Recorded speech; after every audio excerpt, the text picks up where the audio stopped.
Hi everyone, and welcome back to my channel from a very different location. If you're new, welcome. I'm Katlego Moagi, and I would appreciate it if you subscribe and join this family.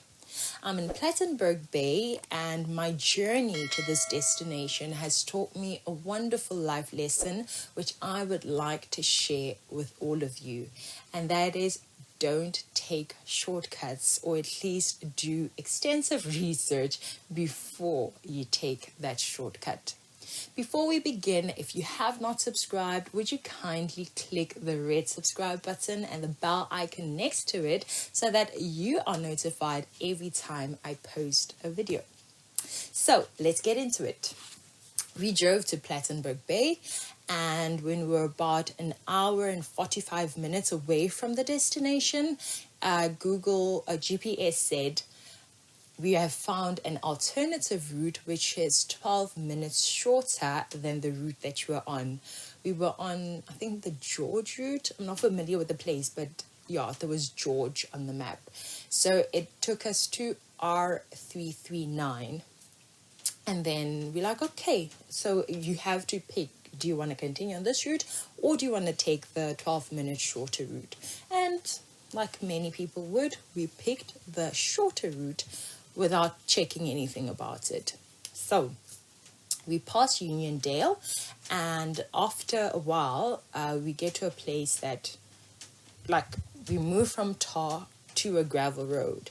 And before we continue, we just take our phones and we're like, are we on the right track? Is this what Google is saying? Is this what the GPS is saying?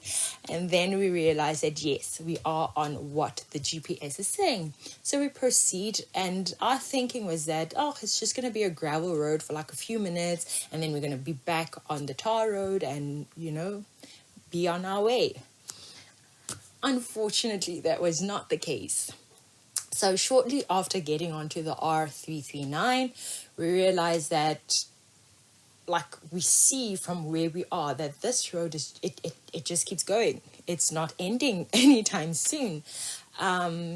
So there are curves, and so from where you are, it's pretty high up in the mountains. So you can see the bottom, so you can see how much more of this gravel road there is, and it was quite a lot.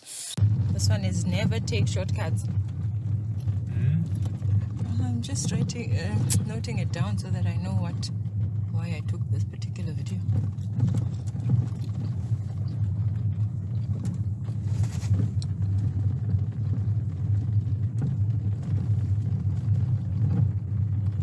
It's supposed to be 12 minutes shorter.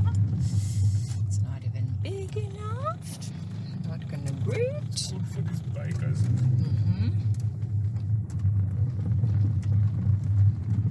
If I'm not mistaken, I think it's a 70-kilometer long path. I might be mistaken. If I am, I'll just correct it at the bottom.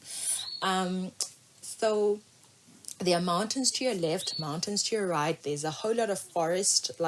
So there's a mountain here. You're driving on this path. There's no barricade. There's nothing protecting you from falling.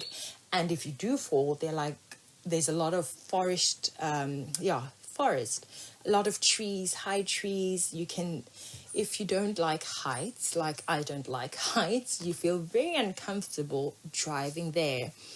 There are massive potholes, so you drive, like, most of the road is very, like, narrow. So at some point, and it's a two-way, narrow and two-way. So at some point, if somebody comes from the opposite direction, you have to park to the side and let them pass, or they wait to the side and then you try to pass. So it's not the safest. It's for the adventurous people, you know, and not just adventurous. It's for people in 4x4s. And we would have known that had we done our research before just picking what GPS is saying. And had we just taken our phones and said R339, we would have seen an article on Wikipedia. We would have seen an article on www.dangerousroads.com and other sites that explain that this is a shorter route to get to Plettenberg Bay and other places. However, it's gravel, it's a dirt road. It's not the safest. It is suitable for someone driving a 4x4 or an elevated vehicle. Unfortunately, we were not driving an elevated vehicle. We were not driving a 4x4. We were driving a nice, cute, tiny sedan, and it struggled. It struggled through that 70 kilometers.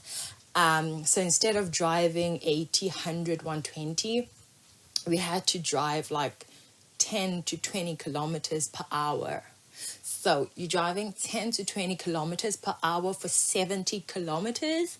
So our estimated time of arrival changed from being 1:45 to being 4 o'clock. Okay.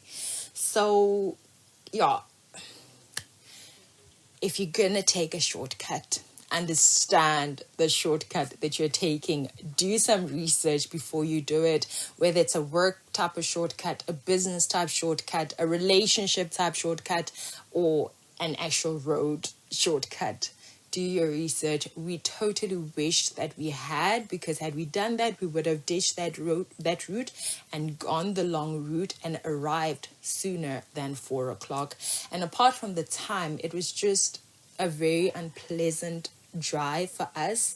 We met some people driving their SUVs, their 4x4s, and we're like, how much longer of this is there? And they told us it's quite a distance. There's going to be ups, there's going to be downs, you're going to be going uphill, downhill, and for them it's an adventure, and it's not a bad route. You just need to know what you're getting yourself into, and you need to be in the correct vehicle and the correct mindset for that path. We're not saying it's a bad route. It isn't. However, you need to know what you're going in for, because the people are like, it's you still have a long way to go. However, it's part of the adventure, because that's what they did. They researched and they knew where they were going, and they knew that they want adventure, and that was it. They matched the route and them and their intentions and motives. Same WhatsApp group. Unfortunately for us, that was not the case. That was a lesson learned, and ultimately we were grateful that we got there like in the early hours of the day, not early out, like in the afternoon, and not at night, because had we driven at night, it would have been bad. It would have been very bad, because there are a lot of turns. I'll insert pictures and videos of that. We're grateful for that. We're grateful for the beautiful spots that we saw there, some wonderful rivers, waterfalls, beautiful mountains. We just saw the creativity of God and just what wonderful creation He makes. And that was a plus for us. That was a positive. As you know, in every situation, there's always a positive to be seen if you open your eyes to see it, There was a nice shop, nice shopkeepers. We managed to eat these cute, tiny bobotie pies. We got some nice organic soap. They're friendly. They have beautiful things. So all in all, it wasn't bad. It just wasn't what we expected. We were tired. We got to our destination late. Don't just take a shortcut. Don't just say yes to whatever option of a shortcut that comes your way. Do your research, understand what you're getting yourself into. But ultimately, we're grateful that we were there at a correct time. We were grateful for the adventure that we ended up getting from that. And I just thought to share that, because when we are willing and when we are ready, when we have an open heart and mind, every life situation and every life challenge becomes a lesson that we can take and use in all areas of our lives. And from this journey, from this mistake, from this adventure, I have learned not to take shortcuts, or at least do research before I take that shortcut. And I thought it's only fitting to share this lesson with you, my beautiful YouTube community.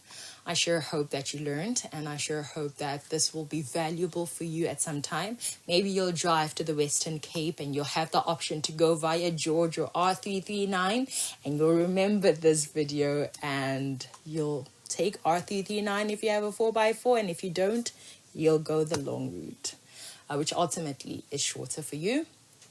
And yeah, share in the comment section. I'm sure I'm not the only one that has had a bad situation with shortcuts, whether it's you driving somewhere or a shortcut in your life, in raising your child, in I don't know, in a relationship, in work, whatever it is. I'd love to hear it. So please leave it in the comment section below. Like the video if you did enjoy it. Share it with others. And yeah, until next time, bye for now. Don't take shortcuts. Do not take shortcuts. End up being longer.